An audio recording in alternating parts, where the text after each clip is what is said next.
In nomine Patris et Filii et Spiritus Sancti. Amen.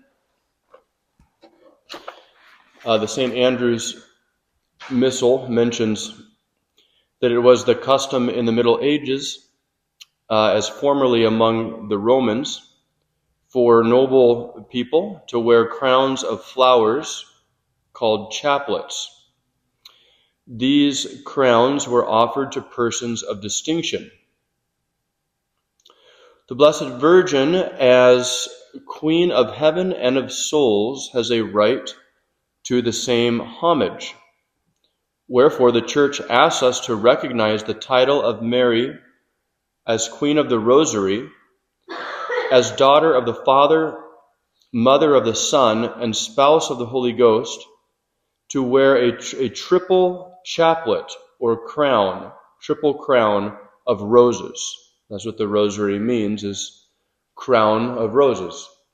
So the idea is you're making her a crown of roses in the 3 sets of mysteries. Traditionally, there are 3 sets of mysteries, not 4, because that makes a perfect number of 150 Ave Marias, which reflects the number of Psalms, which is why it was called Our Lady's Psalter. And so it was given also for the people, if they couldn't recite Latin and do the breviaries, the divine offices, they could join in Our Lady's Psalter through this prayer. And the idea is you're making her a triple crown, right, through praying this rosary, because she is our noble queen.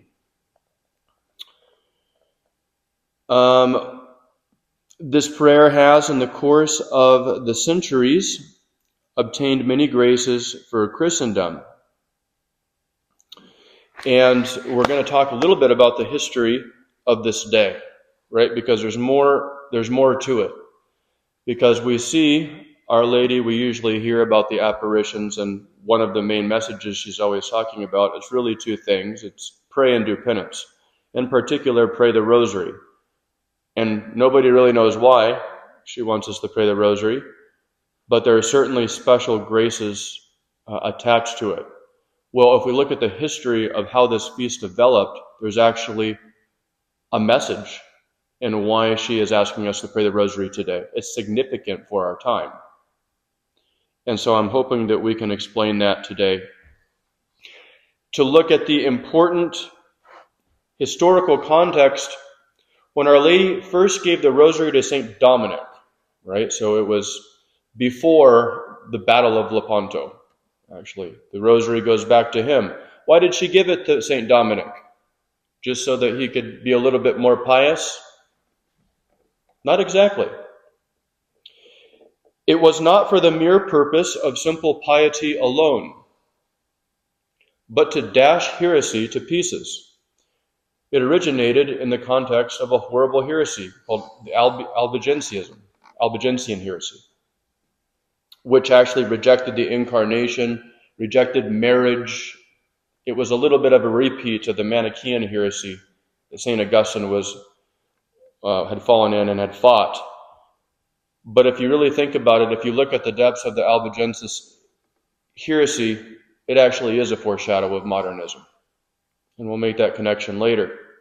So when the heresy of the Albigenses was making head against God, striking deeper roots everywhere, the Holy Dominic, who had just laid the foundation of the order of friars preachers, threw his whole strength into plucking up these blasphemies. So St. Dominic founded his order and principally called it the preachers, order of preachers, to preach against heresy.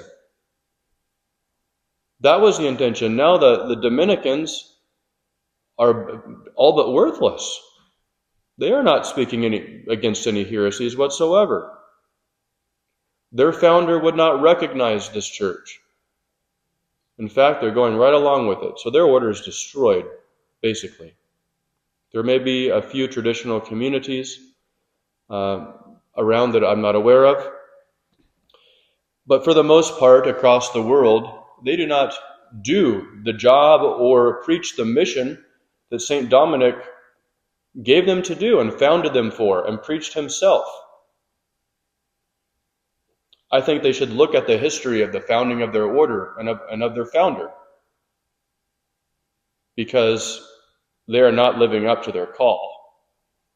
If they were, perhaps we'd make more progress against these prevalent heresies. So we have to basically do what they were called to do. Dominicans ought to remember their chief purpose in the church was to preach in order to stomp out heresy. But St. Dominic, as we just said, would not recognize the Catholic faith in the modernist church today. He would be preaching against these heresies.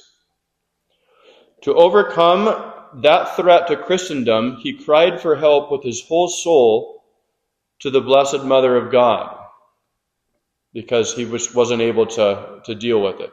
Even such a great saint, it wasn't working. So all of his efforts he poured out into begging her assistance, whose glory the falsehoods of the heretics insolently assailed. So they were always against the Mother of God. But to her was given the power to trample down every heresy throughout the whole earth. We read today in Matins. In Matins that it was given to her specifically to crush all heresies. And that's in the liturgy, all over. It is said that St. Dominic had received directly from Our Lady this word, bidding him to preach the Rosary among the people as a strong help against heresy and sin. And it is wonderful with what courage he did so, and with what great success he labored through the Rosary. That's why we always see in the pictures Our Lady giving the Rosary to St. Dominic, so that he would have the weapon of her choice to overcome them. I think in one way it's because they rejected the Incarnation. So to recite the Ave Maria is to profess faith in the Incarnation. Right? Really then, this is the beginning of the Rosary. In darkness of heresy and battle, it is presented as the weapon of victory. And throughout the centuries and other raging battles against the enemies of Christ, it is the same thing. There are a couple instances in particular that we call to mind. Another glorious deliverance, the great victory over the Sultan of Turkey, which the most holy Pope Pius V won at Lepanto against impossible odds on the 7th day of October, the first Lord's Day in the month of October in the year 1571. So actually there is a celebration not only on the 7th of October, but on the first Sunday. But today in the liturgical year it was such so where we did not celebrate the first Sunday of October. It began with the second Sunday of October, and that's just a liturgical. Islam was invading Europe on that occasion in order to destroy the faith there and to invade. Just imagine in our times, now there is no battle, and behold, they are taking over Europe today. You don't need a big battle with ships. They just let them in, right? Because of the treason and betrayal of leaders, and the bishops go right along with it, right? They let them in, let them invade, let them destroy Christendom, let them multiply their errors, their heresies. The church always understood that as a scourge, a chastisement. The day whereon this victory was gained was the very one whereon the confraternity of the Most Holy Rosary throughout the whole world, at the command of the saintly Pope, offered their rosaries to push back the threat. Our Lady of the Rosary did gain the victory. And in fact, this day was originally called Our Lady of Victory, showing us that Our Lady is a conquering warrior on this day, and that those who pray her rosary are joining her in battle against the enemies of Christ. And yes, she obtained from God the death penalty against our foes. And that was very pro-life because it saved countless innocent lives and the faith itself in Europe. In this day, we are to give thanks for this deliverance, as well as for another victory later that happened in 1716, when Charles VI, the Emperor of the Romans, won a famous victory over countless hordes of Turks in the Kingdom of Hungary upon another feast day of Our Lady of the Snows, when vast multitudes of Christians, all filled with the deepest enthusiasm, calling upon God for the defeat of the Turks, entreating the Virgin Mother of God through the Rosary, again were delivered from invasion and destruction. Thus she was given the title Help of Christians to bring the might of her succor to the help of the Christians. These mercies Clement XI devoutly ascribed to the helpful prayers of the Blessed Virgin, and that the memory and the sweetness of such a blessing might for all time endure gloriously, he extended to the whole Church the observance of the Feast of the Most Holy Rosary. One more instance that we will recall. Leo XIII, in the most troublous times of the Church, in the cruel storm of long-pressing evils, particularly those of Freemasonry and the secret diabolical sects, forces of which caused the French Revolution, by fresh apostolic letters urged upon all the faithful throughout the earth to the often saying of the Rosary of the Blessed Virgin, he raised the dignity of the yearly festival and added to the Litany of Loreto the invocation, Queen of the Most Holy Rosary. Pope Leo XIII understood the link between Our Lady of the Rosary, of victory, and of the legions of our enemies. He understood that there's something decisive about the cosmic battle that we must face. He understood that he was already going through it in his time, and he looked back at the history of how Our Lady delivered the Rosary to St. Dominic, and how we had the victory over the enemies of Islam that threatened the eradication of our faith in those perilous times and decisive moments. He realized that it was not just for the past, but help for the time to come, right? Thus she will help Christians obtain the victory over Satan's army, whose weapons are false religions, heresies, the two enemies within and without. So heresies are within the church, and then Islam is without the church, right? So these are the two enemies. Let us all then be earnest in honoring the Most Holy Mother of God in this form, which she likes so well, that even as the entreaties of Christ's faithful people approaching her in her garden of roses have so often won her to scatter and destroy their earthly foes, so she may gain for them the victory over their hellish foes likewise. So do you see now the connection with our times and the Marian apparitions? And this is the point that I'm trying to make. Why is she always appearing, especially at Fatima, her principal apparition, and elsewhere, begging us to pray the Rosary, as if we are to remember those decisive moments in battle when Christendom was under such threats? It is to tell us that we're not safe right now. We're not safe. She must see a great threat. If we had a brain, we would think back to these terrible instances when Christendom was threatened by enemies within and without, whether by heresy, such as the Albigensian heresy, or wicked and unfaithful men. Now it is Freemasonry, modernism, communism, globalism. Really, it is all evils combined against the church in a final attack. It is no wonder why Our Lady of the Rosary appears telling us to join her guild, her army, by praying her rosary every day as a mark that we do that, and will open us up to the graces to see clearly the truth and not fall into that error and be inundated by these errors of our time.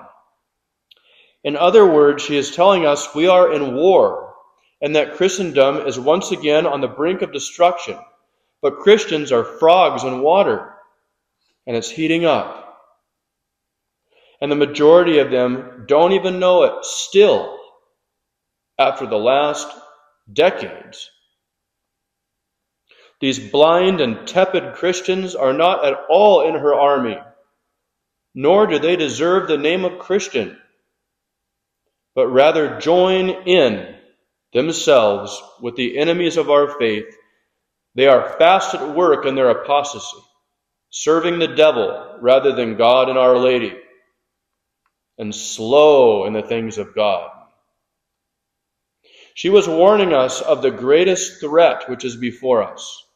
So the feast is not commemorating just one or two instances, but a series of victories which we celebrate. But there is still a greater victory to be won, and the enemy is not only knocking at the door, but has already entered. Europe is invaded by those very foes that she once extinguished, by the free will of our leaders. Our capital city, the Vatican, is infiltrated and occupied by these forces of darkness, and they elected their own leader to occupy the chair of Peter. It was kind of like when Obama was elected to be our president.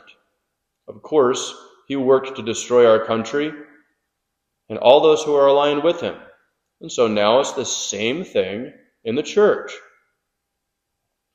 And so the modernists and Freemasons have climbed the hierarchy, elected nothing but their own kind, and now do nothing but further the agenda of our enemies and persecute only one thing, the truth, our faith. You notice they are not concerned about anything else. They do not go after anything else. Just as those Democrats and globalists do nothing but try to destroy our country because they hate it. They want to destroy it. It's an obstacle to their one world order. So those who are leaders in the church, those who are in the Vatican, do nothing but try to destroy the church, because that too is an obstacle to their Freemasonry and the principles and powers that they serve. The battle is at this moment. Behold, we are in the sea battle of Lepanto, its fulfillment. For these former battles were only types, including the former heresies, were only typologies, pointing to apocalyptic times today. In fact, these past evils were only foreshadowings of a worse and universal evil. The abomination of desolation in the holy place was defined by St. Augustine as heresies. What do you think fills the holy place now? Thus Rome has lost the faith, because those who are in heresies are not said to possess the Catholic faith. Thus the faith is lost in Rome, as it were. At least the present Rome. The faith of eternal Rome can never be entirely lost, even if there's one Catholic left. I've heard it said by a saint, if there is one Catholic left, the gates of hell have not prevailed.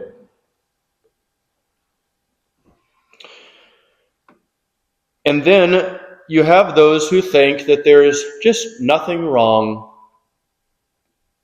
Seen a woman actually made a call into a podcast. Somehow I seen it, and so I watched it first. Somebody sent it to me. And it's these buffoons, as most of the commentators are, and she actually said, "Did you notice that Leo blessed a block of ice in the name of climate change and the Earth community?" And she was very humbly just wondering what's going on. She's just starting to figure it out by watching such a thing. And they made her sound like she was wrong and stupid for asking the question. And you see that thousands of people are watching these kinds of things when she was exactly right to question that. They think the only problem is division because of traditional Catholics. For them, there's no other problem. It isn't Islam. It isn't modernism. It isn't that the churches are emptying. It isn't that souls are perishing. It isn't any of the evils of Freemasonry and globalism and everything that's going on before our eyes. It's traditional Catholics. I should tell you something. How lost they are. And guess what they don't do? They don't pray the Rosary. They don't pray the Rosary every day. They are not repenting of their sins. They are not battling heresy. So the heresy overtakes them. Grace is cut off, and they are abandoned to their errors. And they will not participate in the victory of Our Lady, nor of her army. Through the Rosary, St. Dominic converted many heretics and strengthened the faithful in the true doctrine. Like the Albigensian heresy, modernism is a spirit of rebellion against divine and ecclesiastical authority. While the Albigensians denied the Incarnation, matrimony, children, sacraments, and the magisterium, modernism denies the same, and even worse, all supernatural and divine truth, as well as natural law, reducing faith to subjective experience and dogma to human expression. And now left-wing activism and globalism. Both heresies oppose the objective truths of the Catholic faith and undermine the Church's teaching authority. Thus, the same weapon, the Rosary, remains a divine antidote, drawing the line between the two opposing powers at work. There are two kinds of people in the world: those who pray it and fight against heresy under Our Lady, and those who don't.